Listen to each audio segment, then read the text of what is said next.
Hi, Janet. I find myself feeling quite overwhelmed by anxiety during this time. I'm worried about my and my family's health and safety, and am quite distracted and panicked since this whole coronavirus situation has no predictable end in sight, at least not for the foreseeable future. I know I need to stay focused since I'm leading a large team. Do you have any tips on managing my own personal anxiety during these times? Thanks in advance for any thoughts you have on this. I would really appreciate it. First of all, I want to thank you for posing this question because I think many of us are feeling this, and many leaders may be feeling this anxiety or this heightened anxiety during this time, but are afraid to admit it or don't want to admit it. I want to normalize this a little bit by just giving you a quick reminder or biology 101 primer of what happens to ourselves and our bodies when we're going through a threat response, which is exactly what we're going through right now. We are under threat, right? We're not being attacked by a lion or a tiger, which is what a lot of our primitive ancestors were, but we're being attacked by an invisible lion or tiger, which is this coronavirus.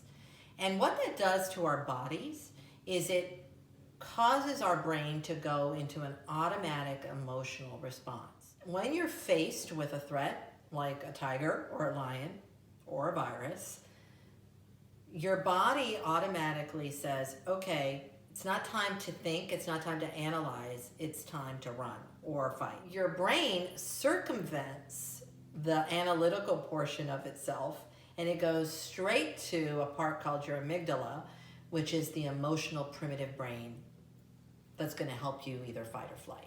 And when it does that, it automatically starts releasing adrenaline, and you know that feeling. Your heart rate starts to accelerate, your breathing accelerates, and you're getting prepared.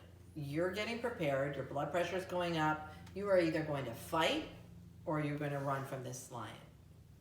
And that's what's happening to us right now. We're not going into this analytical state. We're going into this fight or flight response because we're watching all of this TV. We're seeing what's going on around the world, and we feel like we have no control.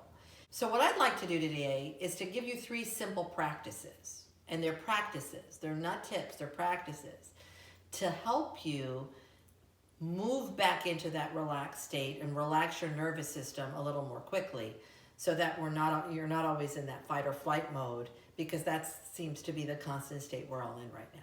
So the first things first, the first practice is to take 4 deep, slow breaths. Now, I know it's kind of annoying. I felt annoyed myself when people say to me when I'm feeling anxious or upset, just relax and just breathe, just take a deep breath. But you know, there's actually a big biological truth to that advice, and that advice actually works. This technique comes from Dr. Andrew Weil, who is a physician, and he's also the founder of the whole integrative medicine movement. And what you do is you take in a deep breath, one long deep breath on the count of 4. So you'll count 1, 2, 3, 4 as you're breathing in.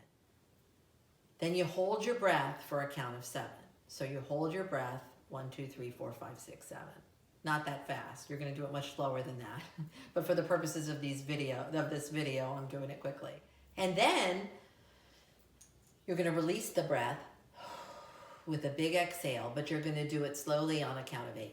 So as you exhale, you're going to count 1, 2, 3, 4, 5, 6, 7, 8. So you're going to bring that breath down. And you're going to do this 4 times. So 4, 7, 8, 4 times.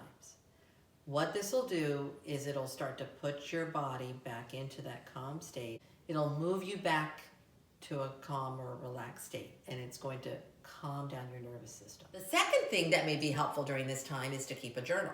We're experiencing some deep trauma and some deep grief right now. Our worlds have been turned upside down,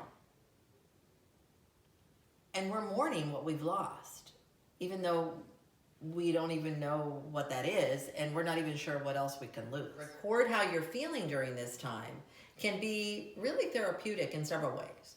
First of all, it's allowing you to process them. When you write your emotions down and how you're feeling, it allows you to actually go through and process them. So it's allowing you to release them.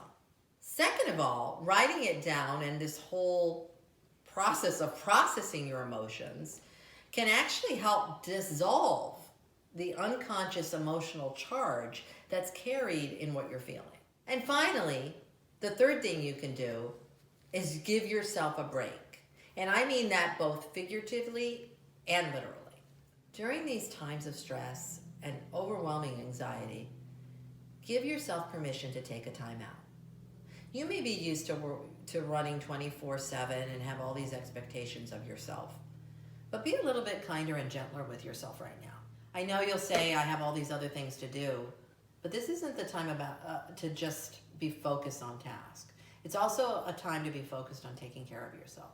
So what do you need right now? Pay attention to your body, pay attention to yourself, and give that to yourself. And give yourself permission to give that to yourself. Yet these tried and true practices that I mentioned, and they're simple, are not to be intellectualized. They're to be practiced. So I recommend trying and practicing some of these things right now and see if it helps alleviate some of the anxiety you're feeling. It won't get rid of it, but at least can help us manage it during these very difficult times. Thanks for watching. Hope this was helpful. Stay healthy and safe.